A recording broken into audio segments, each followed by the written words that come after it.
Good evening. I'm Matt O'Donnell. I'm Dean of the College of Engineering at the University of Washington. We're thrilled to welcome our speaker tonight, Bob Card, back to campus. I think the campus is a little different, especially around Moore Hall area, than when you were here back in the 70s. Bob is the president of the Facilities and Infrastructure Division of CH2M Hill, one of the larger engineering, construction, and operations firms. His division provides civil infrastructure, water, transportation, facilities operations and maintenance, and industrial facility services to private and public clients throughout the world. Bob, as I learned tonight, is a two-timer at CH2M Hill, having started there actually before he graduated from here, but then went to the Department of Energy, where he was the U.S. Department of Energy's Undersecretary of Energy from 2001 to 2004, a very significant position within the U.S. government.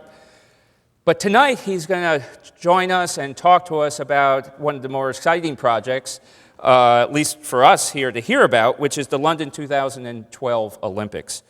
Bob served as the COO of the consortia charged with managing the delivery of these Olympics, and that ranged from sports venues, media and broadcast centers, the athletes' village, site demolition and remediation, and extensive transportation, utilities, and energy infrastructure.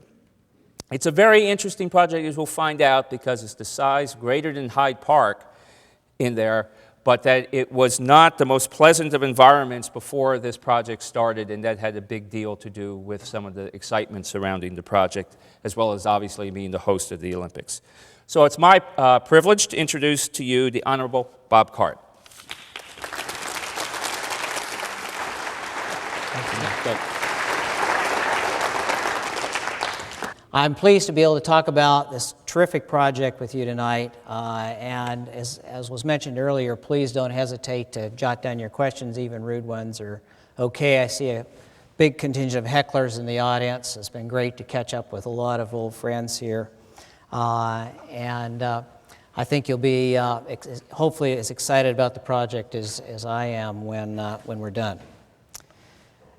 So there's 650 days left for the opening ceremonies. It seems like both a long time and no time at all, depending on your perspective. And I think you'll see from the photos in the slides tonight that typically are from this summer that we're well along in that schedule. So what's the status of the Olympics today? The UK Olympic Delivery Authority is poised to be on track to have the greatest summer Olympics delivery success in decades. We're ahead of schedule. We're under the $15 billion budget. We have an outstanding safety, environmental, security, etc. record. We're setting new standards in sustainability, and we're completing a lasting legacy for the UK and London. And that's really, well, I'm going to try to bring the audience up to speed on what the scale and complexity of a Summer Olympics in general and as applied to London, but the real point of the discussion tonight is emphasizing the title is why this Olympics is a lot more than an Olympics in this context. To help build a common understanding of what you face when you go to do one of these, 1 in 3 of the world's population will be watching the opening ceremonies. It's always the most watched event of every 4 years. It's one of the world's largest peacetime logistics events. It's even in the U.S., it's the largest thing this country would do except for go to war. There will be 740,000 seats with 200,000, nearly 200,000 temporary. That's a lot of temporary seats. We have to manage, take care of 20,000 accredited broadcasters and journalists. There will be many more who will be hanging around not accredited. There will be 17,500 athletes and staff that we have to house, take care of, get to and from the games. On the busiest day, there will be 800,000 spectators, 8 million tickets. It takes over 200,000 people to run the games. And one of the reasons for that is unlike something like the Super Bowl, where the Super Bowl organization really doesn't take care of anybody. The teams do the athletes and the spectators handle themselves. In the Olympics, visas to get in the country, everything you could imagine is dealt with in the context of the games. So a little bit about how Olympics are organized, which is important and useful, is the IOC is the umbrella organization which awards the games to a host city every 4 years and sets the rules of engagement about how Olympics are to be. And by the way, much more attuned in recent years to the social aspects of the games, meaning it's a spectator event, and they know that the Olympics has to be about more than just pure athletics. It's got to do things for people. The winning city sets up an OCOG, which is the private entity that runs the games. It's LOCOG in this case, London Organizing Committee for the Olympic Games. And so their principal moment is the actual games operation, the 17 days for the Olympics and then the Paralympics that come after that. The sports federations in the yellow to the right actually are the entities that run the events. So when the 100-meter dash event starts, it's the sports federation responsible for that starts the race, certifies the distance and all the equipment involved in it, and decides whether records were set or not.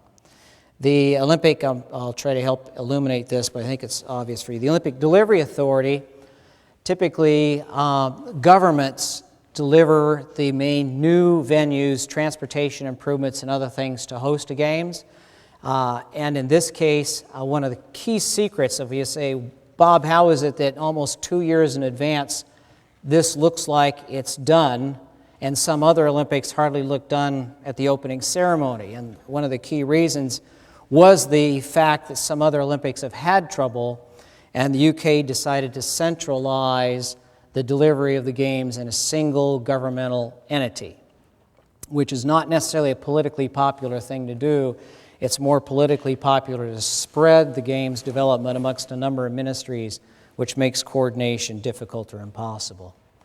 Because the Olympic Delivery Authority is a single-purpose organization for this event only and preparing for the legacy, which we'll talk about, they decided that rather than staff up for themselves, they would outsource the management of the delivery to a contractor.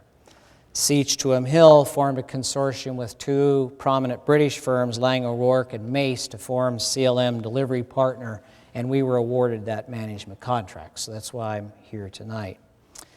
The governance of all that is through an Olympic board, which has the British Olympic Association as a member, the Greater London Authority, which is the broader metro government of London, LOCOG again, and then the UK, which is the principal funder represented by the Department of Culture, Media and Sport, which also runs the BBC and other entities like that.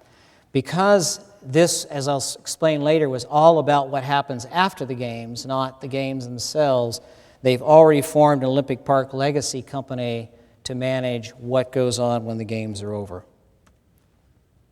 We're going to show a little video now that kind of fast forward some of the work that's been going on. We offer London's vision of inspiration and of legacy. This is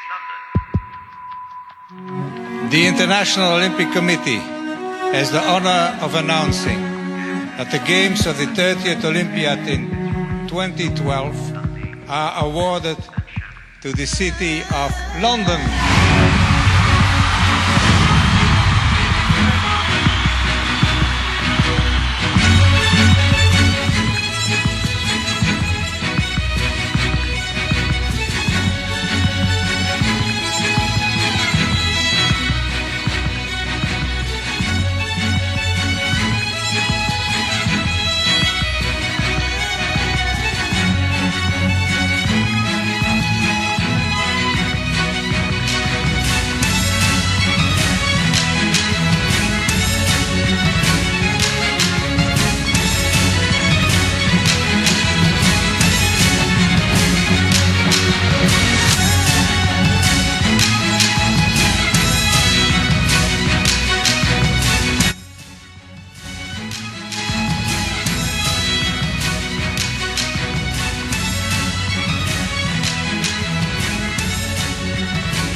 Broadcast Center.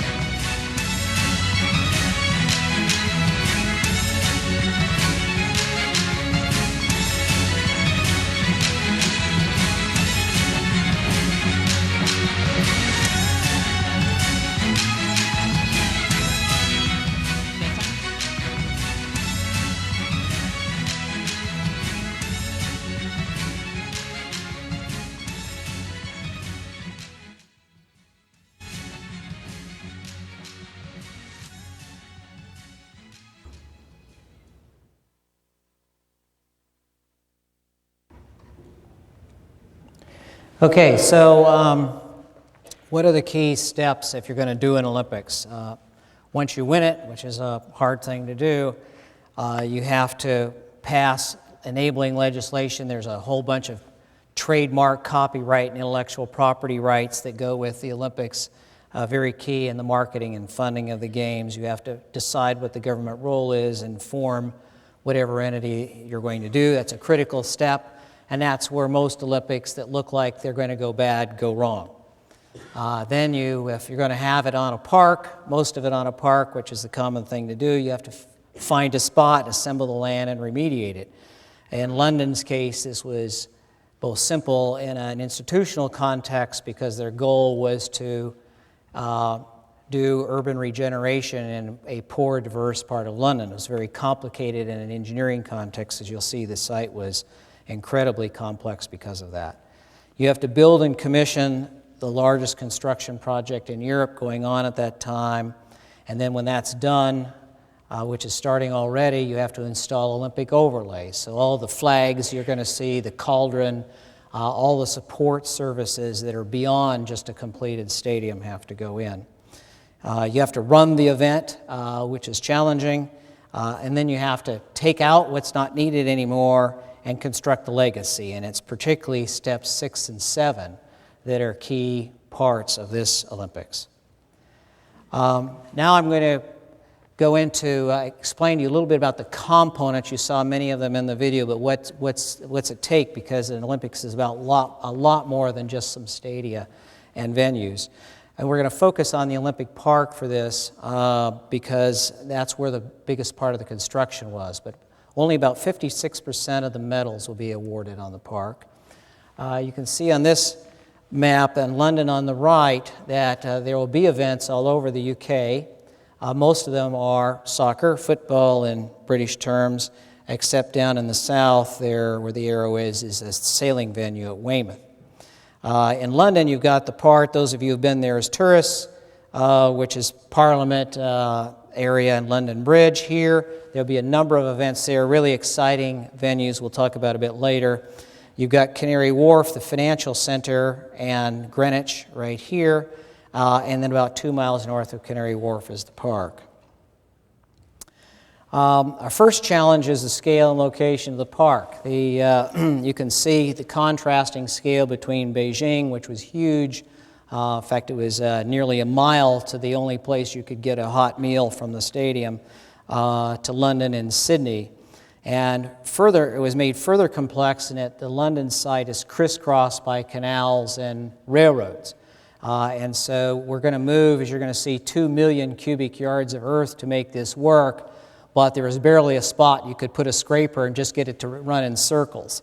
So we had to build a complete infrastructure, as you'll see, to connect the site up, this just for construction, and then tear it out for the permanent infrastructure. And then lastly, East London is East London because it was where everything was dumped. So when World War II was over, they shoveled everything out there. There's almost 30 feet of unconsolidated hazardous waste and unexploded ordnance spread across the site when we started. So it's just a challenging place from an engineering perspective. This shows you the park as of late this summer. You can see the, if I can get my pointer there, the stadium. This is the direction of Canary Wharf here. Handball, which you'll see pictures of later, is nearly done now. This is the Broadcast Center, almost the same size as the Washington Convention Center.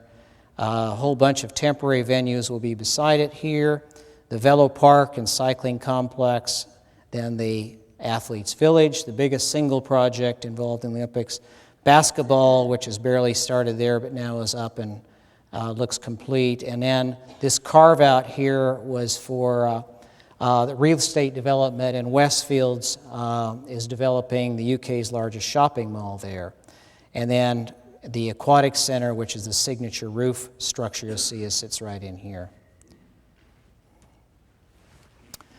So logistics. Logistics is the second biggest project on the Olympics after the village. Because there's, as many of you who tried to drive in London know that driving in London is two words that don't go together very well. And we had a huge amount of people and materials to get in there. So we have 10,000 workers to get on site each day, and there's no parking. We have one vehicle load through the park security every 6 seconds. And then we put, because the game's sustainability was such a key notion, we further constrained how we were going to bring stuff into the site and how we were going to use things on the site. So 50% of the transports by rail are water. We've exceeded that. 20% of all the materials are from recycled sources. 20% of the energy is from renewable sources.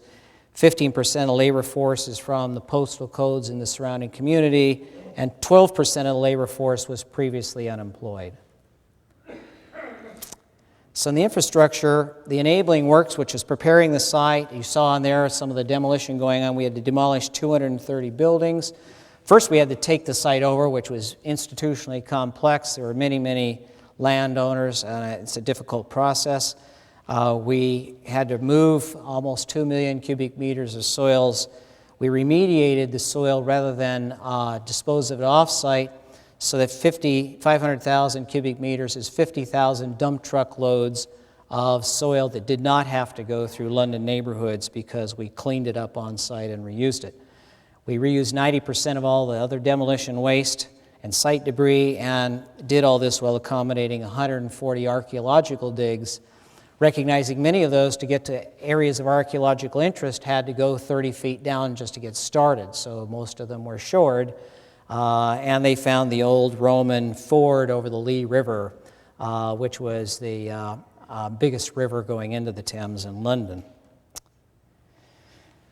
You saw in the video some of the power line deconstruction. There are 2 high voltage circuits passing through the park, which pretty well messed it up for everything. You couldn't build a stadium or the village or anything. So we put those underground. That's complex. It's not like digging a trench in your yard and putting some yard lighting in. These are in 2 10-foot diameter tunnels, 10 to 12 feet, 6 kilometers long, and each of those cables you're seeing are bigger than your arm to try to thread through there. It's a huge project, and that was on the critical path from the start to get that done.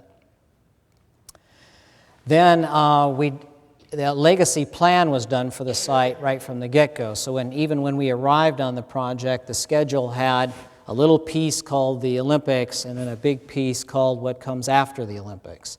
And so this is all about that. So we had to do a conceptual design for the post-Olympics, which is actually a bigger construction project than the Olympics themselves, and supply the utility infrastructure for that in advance.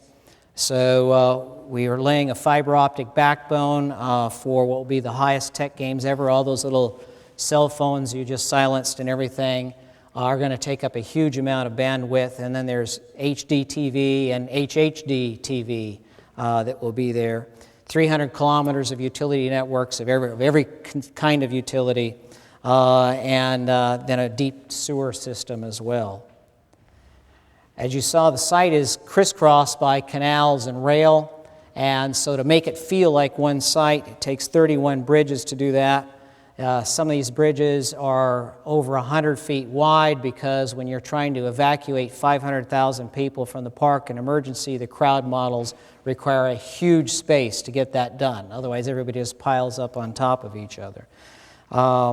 There's 16 kilometers of road, 8 kilometers of waterways that we had to improve, constructed 4 transport malls, and have improved access to 10 rail lines. And that shows you some of the architectural concepts of what the bridge structures and park connectivity will look like. It's going to be fabulous. Post 9/11 security, and as you know, the UK has a much more difficult security environment than we normally experience here in the US. So we have, there'll be over 120 heads of state at the opening ceremonies. So we've made sure that we're a hard target. There's sites surrounded by 5-meter-high electric fence. There's cameras everywhere and alarms everywhere. All the workers are under biometric access control, everybody who comes on the site. And every part of every structure has void certification to ensure that nobody got anything into a structure that wasn't supposed to be there. So we'll talk a little bit about the venues and facilities. So the stadium has 80,000 seats for the games, converted to 25,000 for legacy. You saw an animation in there of the top part of the stadium folding away. Stadium's designed to be disassembled partially after the games. Just giving you an idea, Quest is 67,000 and Husky Stadium 72,500. It also includes, somewhat off of the picture here, another practice field that's an exact mirror image of the playing field in the stadium, so the athletes get exactly the same field with the same north-south orientation to practice on as they'll have inside the stadium. That's another Olympics complexity, is the level of practice facilities required. And it's, we designed the aerodynamics in the stadium to prevent any winds on the track surface exceeding 2 kilometers per hour, which would disqualify them from a world record. And we're accommodating HD TV, which takes an enormous amount of lighting. This just shows you, for those structural engineers in here, we developed a very light system for the roof, which is basically a bicycle wheel concept with a compression ring on the outside, a tension ring on the inside, and a fabric cover over the cables in between. But it has to support each of those light pylons as well, which are significant. The Aquatic Center is this signature architectural element of the games. You can see this 130-meter long roof, only connecting at 2 small points at the very end. But this slide shows an example of another thing we've done to try to bridge the gap between an Olympic mode venue and a post-Olympic mode venue. Post-Olympics, even a world event for swimming, you can only attract about 2,500 people to it. But the Olympics is an unlimited demand. It always sells out in swimming. So we were able to tack on 15,000 additional seats by sticking wings in the side of the building that will be removed after the games. And during the games, it will look like it's just part of the building when you're inside of it. Oh, in the background, you can see 2 water polo pools with 10,000 seating. That is a totally modular facility, will be taken down after the games. That gives you, again, some idea of the roof structure, incredibly complex. Those of you who were watching closely in the video might have seen the part where it was lifted into place. We actually built the roof on the ground and lifted it into place, which is quite an exciting event. The Velo Park, again, a different concept, very light structure. The attention there, since cycling is a British-dominated sport, it was critical that we gave them a world-class performance environment. So there's a guru who does cycling tracks and blesses them as the right thing, and we're making sure that this is fully blessed. And there will be special air current management and temperature management, because a higher than normal constant temperature and no air movement is key to setting world records in addition to a great track. This will be a whole cycling complex for both the games and post-games. Basketball is a completely portable arena, so 12,000 seats, to give you an idea. Key Arena is 17,000. The finals will be in the O2 Center, which is 20,000. But this is just a fabric-wrapped steel structure, all designed to be disassembled and moved somewhere else. For example, could be used in the Commonwealth Games in Glasgow 4 years after this. But the way we bid it out is the contractor will actually own this when they're done, and they can do what they want with it. But it's designed to be, if you ended up having to scrap it, it's all standard shapes and modular parts to make that convenient to do. Handball, which you can see what it is in the middle picture on that slide is a bit more like what we would call dodgeball, and that facility will be the premier local sports and entertainment venue when we're done. The broadcast center, most people don't realize that the real huge expense of an Olympics is not the venues, it's in the support facilities. So the broadcast center cost essentially the same as the stadium. Like I said, it's the same scale as a major city convention center, and you have a big office complex with it too for the media. So this has, they're living there 24/7, so it's got barber shops, dry cleaners, cafeterias, everything in there. And then the broadcast center itself is fairly high-tech in terms of utilities infrastructure because an enormous lighting load and cooling load because of the lights has to go in there. So during the games, it's surrounded with portable power units to both power the lighting and cool the facility off. This is designed as 8 modular units you can see in the lower picture so that post-games that what looks like one big facility turns into 8 smaller ones with streets in between so that they're more leasable. On the north end of the park is Eaton Manor, which is our training center during the games, and then we have just a few weeks after the games to convert it to a major Paralympics event center. So tennis, for example, will be at Wimbledon during the Olympics, but they will be here during the Paralympics. The village is normally designed in modern era is normally what's called a public-private partnership, where you bring in a developer and you let them sell off the apartments after the games are done. We attempted that both with the broadcast center and with the village here, but the economy crashed before we got the deals done. And so the government had to take over both of these and accommodate them within the budget, which was a significant challenge that we had. But we're building out nearly 3,000 apartments that will house the 17,500 athletes and officials during the game.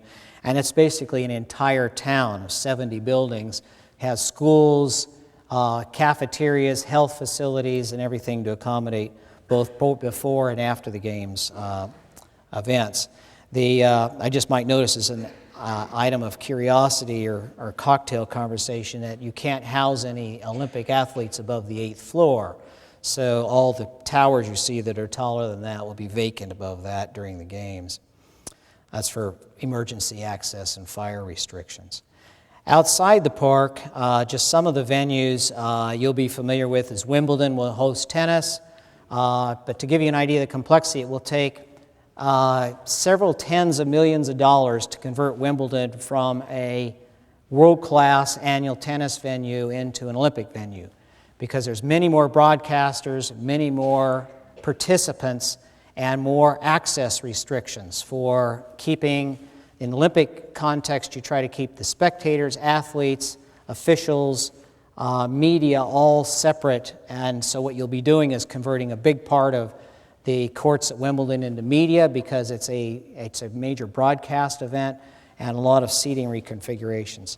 Some of the other ones, for those of you seeking tickets, is the Horse Guards Parade will host the beach volleyball, which is usually the hardest things to get tickets for. That's right in the backyard of number 10 Downing Street. Cricket fans, if there's any in the room, the home of cricket is Lord's Cricket Ground, will host archery. The Eton Dorney is probably one of the world's finest rowing venues, will host the rowing. Wembley is their national stadium, which was one of the things that helped make this successful because it had significant problems getting constructed and hardened the client's resolve to simplify and streamline the organization for the Olympics. And Greenwich Arena, some of you may know about, is the world's largest music venue other than Staples Center, and both are managed by AEG Entertainment. So I'm going to finish off with, well, what makes this different? Why is this different than Beijing? London's already hosted the Olympics twice under interesting circumstances, but the UK public is not interested in an Olympics for an Olympics. Very little support, political support in the UK just to have an Olympics. The support is for targeting regeneration of this ethnically diverse and economically disadvantaged area. So whatever town you're from, imagine the most diverse and economically disadvantaged area you can think of in your city, and try to develop a square mile right in the middle of that, and that's what we've done. And they also were very keen that this was sustainable, not just to reduce the sustainability footprint of this development, but to set an example throughout at least the entire UK, if not the world, for their own construction industry as to what could be achievable thereon after. So a lot of our work is the development of the UK construction industry in addition to just building this. Inclusivity and diversity, a very important thing for them, and it means a much broader thing than we normally think of it. It means access and how are we connecting neighborhoods together, and are we isolating people? I know a big issue in Seattle right now is the Alaskan Way Viaduct. And that would be a classic example of the kind of concern they would have, is to make sure that it was connected when we were done and not separated. And sustainability also in the European context is not just environmental, it's about lifestyle and economic advantage and other things. And there was a no white elephants clause. Everything has to have a post-games plan. So I'll talk about sustainability first. This is a list of some of the key areas that we focused on to achieve it, but I'm going to talk about each one separately. So transport is a huge contributor to carbon footprint, energy consumption, and also real estate. After living in London for 3 years, when you come back to the U.S., you have a few moments of elation that you can get out and actually drive on a road. But then you start looking around and you see just incredible amounts of surface area dedicated to the way we move things around. I would say you could take any city the size of Seattle in the U.S., and I would be willing to bet my fortune, whatever that is, that we're using more real estate for cars in that city than all of London, which is nearly 15 million people, because it's a rail-centric culture. So we will have no parking for spectators at the games, and that's not all that unusual there. So how are we going to get these 500,000 people to and from? Well, first, the London to Paris high-speed train passes right through the middle of the park, and there's a station there for it. So you could have breakfast in Paris, take in an event, and be back in dinner pretty easily. It's only 2 hours away. It's served by 3 of the London Underground trains, London Overground Rail, which is a northern route over the city, the London Commuter Rail, which goes out to further east, Docklands Light Rail System, familiar to what you have here, and bus, bike, and river service. So we're confident that actually public access to these games will be better than in other recent games where you have to take a car, because as a long time now tube user in London, I can get to any event within about half an hour, whereas it was just impossible to make it between some events in Beijing, for example. And then we focus on construction transport, so there's no parking for the workers either. So they have to come in by public transport, and we install new bus systems to take them from the transport nodes into the park. And as I said, materials, we built new locks, which you can see in the upper part of the picture in the Lee River, and in a new water freight dock in the park, and a new rail terminus in the park to take bulk material on and off. And then for recycling, virtually everything that we've moved on the site we're recycling unless it's incurably hazardous. And so the wood we've cut up, we've created habitat with it. We've cleaned up all this dirt, we've dismantled all the brick structures and reused the bricks and tile. And so for the first year, the site looked like a giant warehouse of materials, and it was a race to get the architects to figure out how we would place it all before we had to have that space to build something. On energy, the site and the shopping center we powered by, you saw the biomass picture there of near where I grew up in White Swan, Washington. We'll be having a biomass-fired combined heat and power plant. It's a very ecologically efficient approach to providing energy on the site. And then I think something that's just catching on here is we really looked a lot at the materials and embedded energy into the games. I think there's one more slide, yes. So you can see the bird's nest there, fabulous stadium, very pretty, but it takes 42,000 tons of steel to do one of those. And the Olympic London Stadium is only 10,000 tons. The difference is the energy for a city of 15,000 for a year is what it would take to make the extra steel for the bird's nest. The Velo Park roof, similar size structure to aquatics, only 100 tons of steel versus 3,000 tons for the aquatics. So it shows what you can do when you pay attention to what's going into the facility. Water management, we have a 40% reduction in water use over previous best in class through high efficiency fixtures, rainwater catchment recycling, we hope there's not a drought, and recycling water for construction and toilet flush. And an extensive amount of environmental remediation other than just hazardous waste. The top slide, for those of you who can see it, is one of the many tire dumping grounds that were into the river. And so we've cleaned up the rivers, developed new enhanced wetlands along the river. It's going to be gorgeous, and a lot of habitat development. And of course, rid the site of unexploded ordnance, including at least one 500-pound bomb we found from World War II there. Lastly, just a couple of slides on the legacy. So in this picture, you can see again, here's the site, and Canary Wharf sits there, and London, downtown London sits over here. And so as I mentioned, the site was put in the poorest, most diverse area. We deliberately made attempts to try to get the area into the economic sphere of the Olympics rather than push them out. And the Olympics, what did the Olympics really do? What did they get for $15 billion? And they got the political imperative to accumulate and put together a square mile of land in this area, very difficult institutionally to do any other way.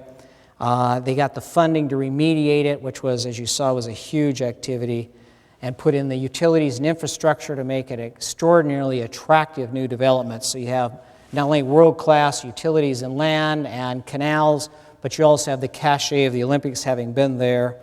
And then you got to build this fabulous transport infrastructure and the shopping center and the funding to try to bring the ethnically diverse community into it rather than push them out.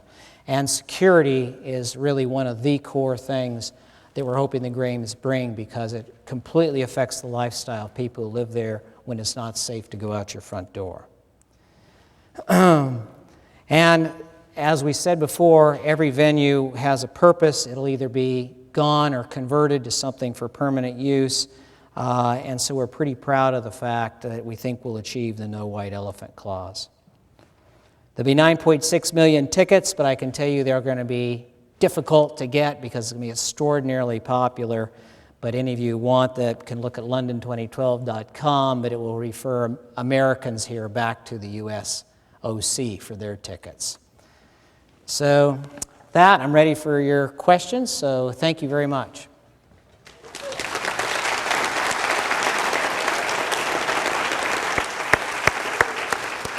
Okay, great. Thanks, Bob. I thought it was very interesting, this no white elephant clause. So which element you think is the riskiest for that? Which one has the highest potential to become a white elephant? Difficult to say. If you just look at capacity, clearly the stadium has the most capacity. And track and field events they don't happen with the, you like a baseball type thing where you have Right. 100 games a year. So, well, I don't think it's a big risk. Certainly that's one that is probably we've paid the most attention to. Yeah, when you said baseball, I remember because I lived in upstate New York for a while, and I went to baseball games in Olympic Stadium in Montreal. It was horrible. I mean, the thought was not there beforehand, but the 25,000 seat stadium you think will be appropriate at the end? Yeah, and we have data that suggests that that's an appropriate sizing. Okay, and I got to ask about the ordinance. I mean, everybody was oohing and ahhing. Didn't he go off? No. None went off? No. So how did you ensure that? Was there special people that were brought in to do that, or? I mean, Well- obviously there were people who knew what they were doing, Yeah. but was it a special subcontractor that does that type of thing? You know, World War II ordnance not going off, .inc? Or, Yeah, well, actually, our CH2M Hill does that. Oh, you do? But we didn't do it for the games because we were in a management role, but that's the specialty we have. No, we had generally the Metropolitan Police, which is the umbrella police organization in London, would take care of any ordnance that we found. We knew it was there.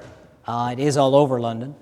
And so the demolition crew and the earth-moving crew were trained and experienced to identify it, and then once we identified it, we had a protocol for handling it. So oh, that's good. We all thank you very much for that, too. I'm sure the Londoners thanked you very much for that as well. And the last one, and then we'll get to some of the questions for me, Lisa, is I may have missed it in the beginning, but the funding model has differed quite a bit between the different Olympics.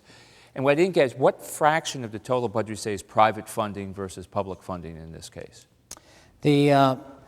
In this case, virtually all of the initial infrastructure build is government funding. It is public, And, okay. But that's typically the case. The OCOG typically only gathers funding for the games operation in almost every event, every Olympics event. And their funding comes from broadcast rights, tickets, memorabilia, and other things like that. Okay. And that's not included in the total project budget.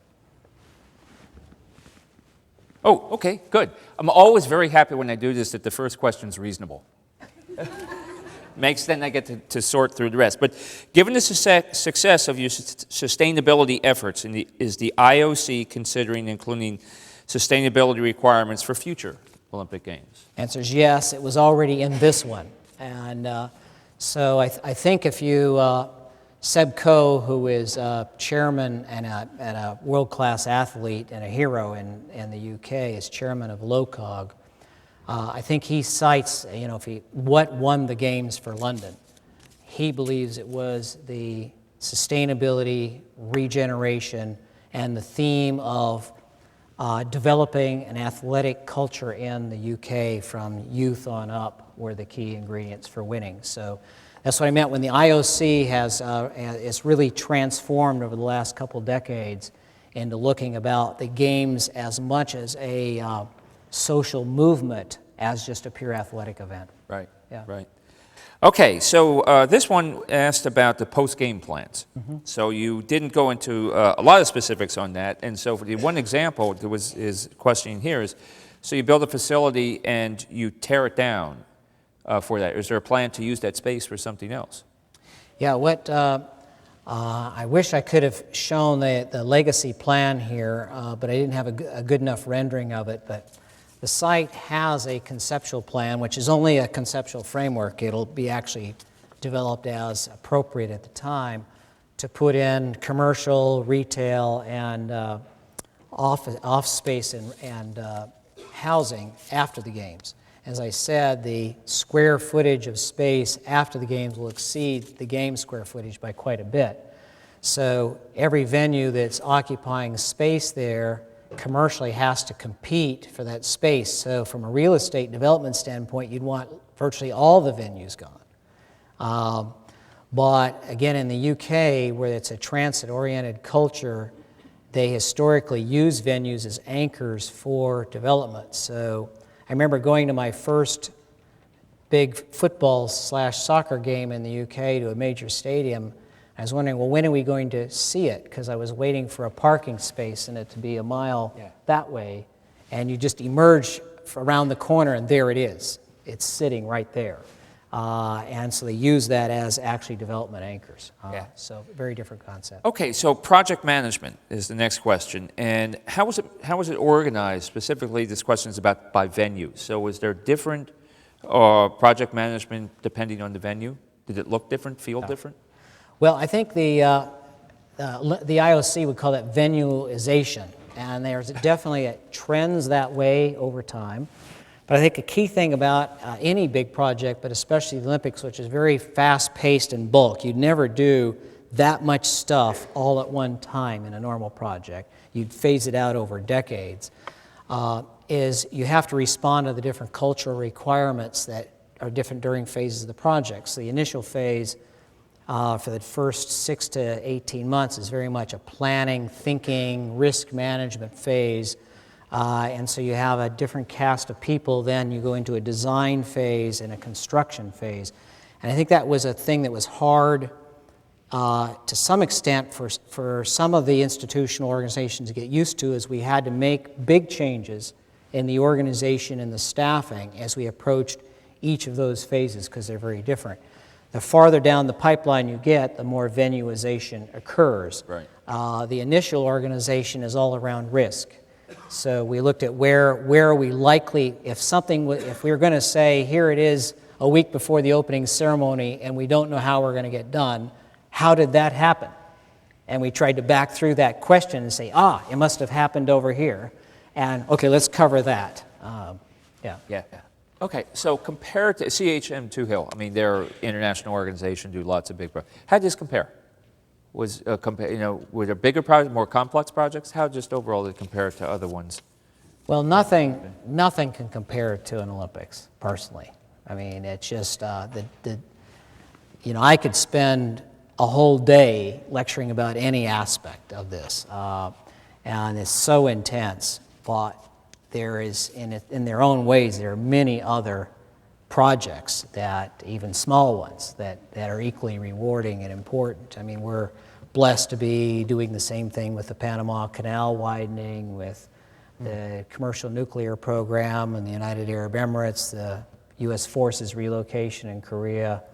So, and it goes on, and so each of those is fascinating in its own way.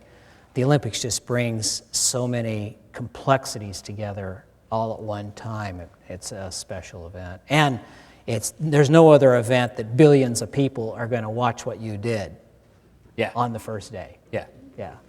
That raises the bar. Right. Okay, simple, direct question. Environmental impact statement. Mm-hmm. Did you have to do one, and the complexity of it? Oh, yeah, it's massively complex. They call it, it's all tied up in what's called a planning permission in the UK.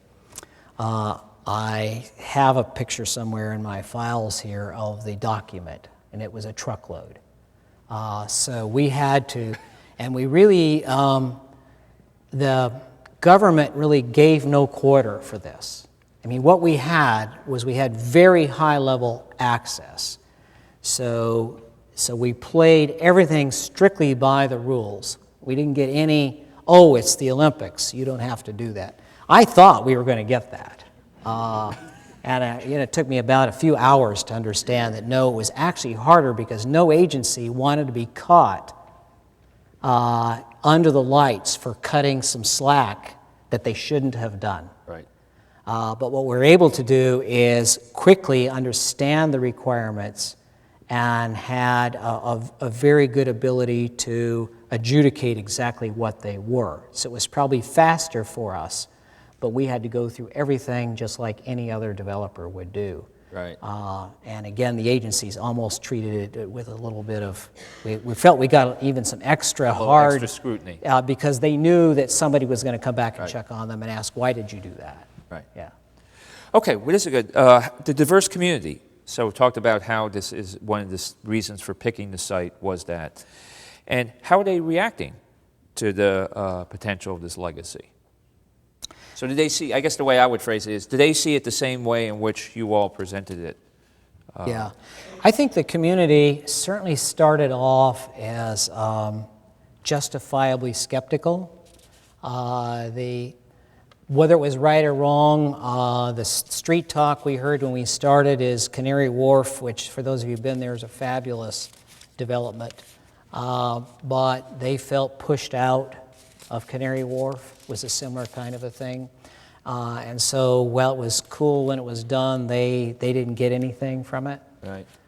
So we were set to try to undo that feeling with this. I think we've been substantially successful. But it's tough when you've heard this before, you're skeptical, and now you're saying, okay, so I'm going to suffer under a lot of traffic and things for 6 years, and I'm going to be gridlocked for a few weeks, and then what's going to happen after that? So I think we've built some trust. The government's built some trust in that community, And I would say, as these things go, it's significantly successful, but I'm not sure, I've not seen polling data to suggest exactly how they... Proof obviously will be in the future. Yeah. In that. Okay, so we had a bunch of others which were very similar, so I'm going to end with two questions. And that must be a student question here. Well, I think actually the last two are student questions. So how much time, what's the time proportion spent in the design, the preparation versus the actual work? What was kind of the ratio there, would you say? Well, if you look at the stadium, which is kind of the long pole in the tent, we awarded that. We started work on the stadium. Well, what we did to address the site complexity is those are all kind of pushed together. So I'm trying to think of how to unpack that, because the stadium, we did the foundation design and construction while the top part was being designed. Because we said if we put down enough piles in this configuration, we can accommodate anything you'd want to put on top of it. So that's how we had to approach that to accelerate. But a stadium like that, if you just said generically, I want to build an 80,000 seat stadium, you would say 36 months is the fastest you can do it, and 4 years would be a better number. This is going to go up in about 30 months. Wow. Because of what we were able to do. The other thing we did is there would be a tendency in a normal project for us to have a hostile us and the client, but we acted as the client, have a hostile relationship with the contractor, meaning you better do that and you better do that. In this case, the client understood it was impossible to delegate the risk to the contractor or transfer the risk, because if they're late, it's only the UK government that's going to be looked to, how come you're late? You can't say, well, because they're late. Right. That's not going to work. So our goal was to make every contractor successful. And when we saw them failing or getting behind, instead of crossing our arms and saying, what are you going to do about that? We said, how can we help? What's causing this problem?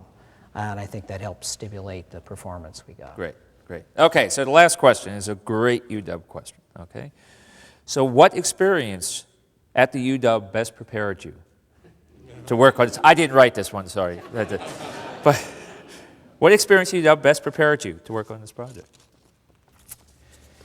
Yeah, well, I have to say, but from my experience here, which was great, by the way, I think it would be hard to say any part of my experience here I could identify as positively unimportant to that.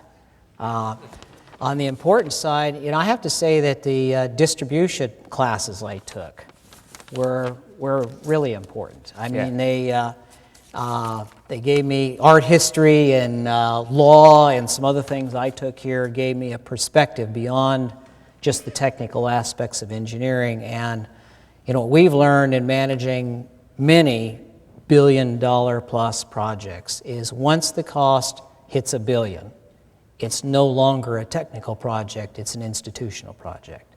And so I think a difficult transformation for engineers to be successful at that scale is to realize that while the terribly exciting things about these projects, whether it's plutonium at Rocky Flats, which is a project I did, or the stadium here, those are relatively easy compared to the institutional aspects of it. So I think just a thirst for knowledge and understanding that's a key part of it.